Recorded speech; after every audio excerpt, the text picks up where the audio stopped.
আপনাকে কি করে ভালো না বাসি ইয়া রাসূলুল্লাহ।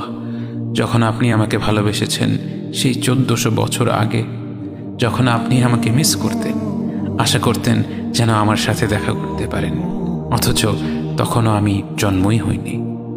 সেদিন সাহাবীরা আপনার চোখে পানি দেখে বলল, ইয়া রাসূলুল্লাহ, আপনি কাঁদছেন কেন? আপনি বললেন, আমার ভাইদের খুব দেখতে ইচ্ছে করছে। সাহাবীরা বললেন, আমরা কি আপনার ভাই নই ইয়া রাসূলুল্লাহ? আপনি বললেন, না, তোমরা আমার সাহাবী। আমার ভাই হলো তারা যারা আমার পরে আসবে এবং আমাকে কখনো না দেখেও তারা আমাকে বিশ্বাস করবে।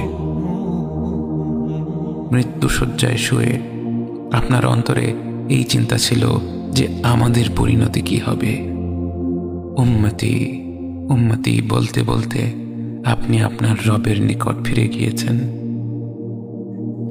আজ আমরা আপনার উম্মতের অংশ। বিশ্বজুড়ে আপাত দৃষ্টিতে আমরা হচ্ছি সবচেয়ে অপদস্থ, নিরুপায়, পরাজিত, লাঞ্ছিত, অথচ বাস্তবে আপনার উম্মতের অংশ হওয়া যে গোটা বিশ্বের সব সম্পদ পাওয়ার চেয়েও মূল্যবান ব্যাপার। আজ আমার মনে যত আশা, যত আকাঙ্ক্ষা, যত স্বপ্ন, যত চাহিদা, সব কিছু পেয়ে গেলেও নিজেকে এতটা সৌভাগ্যবান মনে করতাম না যতটা মনে হয় আজ আপনার উম্মতের একজন হতে পেরে। কাল হাসরের ময়দানে যখন গোটা মানব জাতি এক নবী থেকে আর এক নবীর কাছে ছুটে যাবে, আল্লাহ যেন বিচার প্রক্রিয়া শুরু করেন এবং প্রতিটি নবী নাফসি নাফসি বলে মানুষকে ফিরিয়ে দিবে।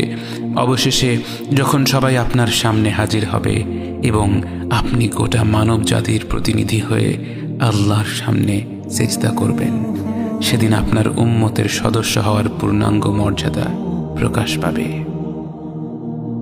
ইয়া রাসূলুল্লাহ, আপনাকে কেন এত ভালোবাসি তা তো ভাষায় প্রকাশ করা যাবে না। তবে যতটুকু ভালোবাসা আপনার প্রাপ্য ততটুকু তো আপনাকে ভালোবাসতে পারি না। কথায় আপনাকে যতটা ভালোবাসি, কাজে তো তেমন করে ভালোবাসতে পারি না। আপনার সুন্নতের অনুসরণ করি ঠিকই, কিন্তু ভিন্ন মতের অনুসারীদের সাথে ঝগড়া না করে থাকতে পারি না। ইবাদতটা নিয়মিত করতে পারলেও এবাদতে আপনার মতো আন্তরিকতা আনতে পারি না। বাহ্যিক বিষয়ে আপনার অনুসরণ করতে পারলেও চারিত্রিক দিক থেকে তো আপনার কাছ থেকে শিক্ষা নিতে পারি না। মুখে আপনার প্রতি সালাওয়াত পেশ করলেও কাজে কর্মে উম্মতে মুহাম্মদ হিসেবে আপনার সম্মানটা রক্ষা করতে পারি না। রাসূলুল্লাহ, হাবিবুল্লাহ, নবিয়ুল্লাহ, ইয়া মুস্তাফা, আমরা তো আপনার উম্মত হবার যোগ্য নই, কিন্তু আপনার রব তো সবচেয়ে ক্ষমাশীল। তিনি তো আমাদের যা প্রাপ্য তার চেয়ে অনেক বেশি অনুগ্রহ প্রদর্শন করতে সক্ষম।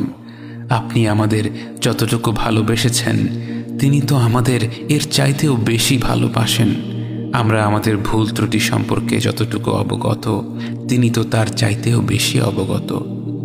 আমাদের রবের অনুগ্রহের দিকে তাকিয়ে অন্তরে আপনার প্রতি যতটুকু ভালোবাসা রয়েছে সেই ভালোবাসার দিকে তাকিয়ে আজ বুকে আশা বেঁধে রই, খুব শীঘ্রই আপনার দেখা পাবো ইয়া নবী আল্লাহ। খুব শীঘ্রই হাউদে কাউসারের পাড়ে আপনার হাতে তৃষ্ণা মেটাবো ইয়া হাবিব আল্লাহ। জান্নাতের নির্মল বাগানে অনন্তকালের যাত্রায় আপনার সঙ্গী হয়ে ঘুরে বেড়াবো ইয়া রাসূলুল্লাহ।